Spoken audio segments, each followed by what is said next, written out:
বিএনপির ভারপ্রাপ্ত চেয়ারম্যান তারেক রহমান জাতীয়তাবাদী শক্তির সকল নেতাকর্মীকে ঐক্যবদ্ধ হবার আহ্বান জানিয়ে বলেছেন, না হলে দেশে আগামী দিনে গুপ্ত স্বৈরাচারের আবির্ভাব হতে পারে। তিনি বলেন, বিএনপির লক্ষ্য একটাই, ঐক্য, জনগণ ও দেশ গঠন।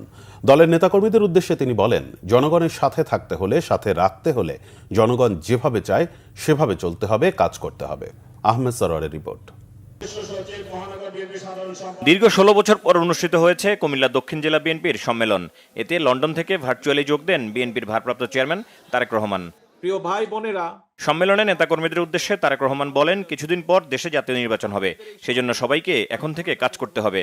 তিনি বলেন, বিগত স্বৈরাচারের বিরুদ্ধে দেশের জনগণকে সাথে নিয়ে আন্দোলন করেছে বিএনপি, এখন সময় দেশ গঠনের। যদি আমরা জনগণকে বুঝাতে সক্ষম না হই, যদি আমরা ঐক্যবদ্ধ না হই প্রিয় ভাই বোনেরা, তাহলে বলা যায় না হয়তো আগামী দিনে গুপ্ত স্বৈরাচারের আবির্ভাব হতে পারে দেশে।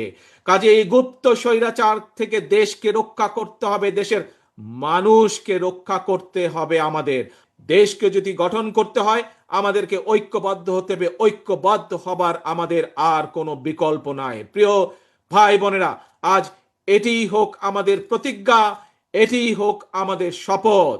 আমাদেরকে জনগণের কাছে যেতে হবে। আমি বারবার আপনাদেরকে বলেছি, জনগণই হচ্ছে বিএনপির সকল রাজনৈতিক ক্ষমতার উৎস। কাজেই সেই জনগণকে আমাদের সাথে থাকতে হবে, জনগণের সাথে থাকতে হবে, জনগণকে সাথে রাখতে হবে। জনগণের সাথে যদি থাকতে হয়, জনগণকে যদি সাথে রাখতে হয়, তাহলে জনগণ যেভাবে চায় আমাদেরকে ঠিক সেভাবেই চলতে হবে। জনগণ যেভাবে চায় আমাদেরকে সেভাবে কাজ করতে হবে, সেভাবে কথা বলতে হবে, সেভাবে জনগণের পাশে দাঁড়াতে হবে। আমাদের লক্ষ্য এখন একটি থাকতে হবে, ঐক্য, জনগণ এবং দেশ গঠন। তারেক রহমান বলেন, বিএনপির লক্ষ্য হচ্ছে সবার আগে বাংলাদেশ। এখন এই বাংলাদেশকে গঠন করতে হবে, কারণ এই দেশ আপনার, এই দেশ আমার, এই দেশ আমাদের সকলের। এই দেশকে গঠন করতে হবে, কিন্তু দেশকে গঠন করতে হলে একজন রাজনৈতিক কর্মী হিসাবে আমাদের সকলের প্রথম দায়িত্ব হচ্ছে দেশ গঠনের যে শক্তি অর্থাৎ জনগণ, সেই জনগণের কাছে আমাদেরকে যেতে হবে। প্রিয় সহকর্মীবৃন্দ, এইরকম মিটিং করে করে জনগণের কাছে গেলে চলবে না।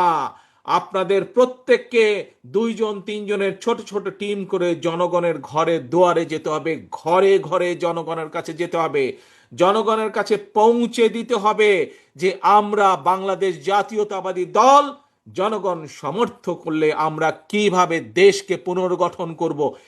বিএনপির নেতাকর্মীদের সবাইকে ঐক্যবদ্ধ হয়ে কাজ করার আহ্বান জানান দলের ভারপ্রাপ্ত চেয়ারম্যান। লক্ষ্য সবার আগে বাংলাদেশ। আহমেদ সরোয়ার, বাংলা ভিশন, ঢাকা।